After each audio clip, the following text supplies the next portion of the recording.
But I want to bring in and introduce you, Roman and Olga, to Rafal Pankowski, who is in Warsaw. And you're very welcome to the programme. Rafal, you're an anti-racism campaigner. You've worked on the Never Again campaign in conjunction with the Euro 2012 football tournament. And I know you've spent a lot of time in Ukraine. You've heard a little bit of Roman and Olga there. Different sides of the fence when it comes to this issue. What about you? How do you see it? Well, sure, I'm not in a position to tell the people of Ukraine what choices they should be making, and I understand these are complex choices and difficult choices sometimes. But of course, when we worked on the Respect Diversity campaign for Euro 2012, the European Football Championship was a big event, and the broad assumption was that it would bring Poland and Ukraine closer together, but it would also bring Ukraine closer to Europe.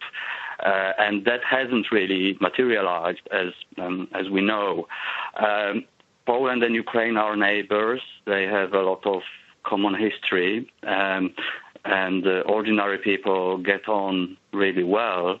But they are separated by the European Union border, which, sets them apart, and it complicates communication and cooperation on many levels. But I'm also aware of the fact that Ukraine has a lot of common history with Russia and a lot of cultural and economic links with Russia too. That has to be taken into account as well, of course. So it shouldn't be a discussion of either or. Ideally, Ukraine should benefit from being at the crossroads. But it is an either-or conversation, which also is surprising, perhaps, to some of our listeners. Roman, just briefly, do you think it has to be either-or? It's EU or Russia, it can't be both? Roman, can you hear me? I think we might have lost the line to Roman. Not to worry. Olga, do you think it can be EU and Russia, or does it have to be one or the other? I really think that it should be both, EU and Russia. And both parts should be real and equal partners. And only in that integration we can create benefit for all the parts of this cooperation.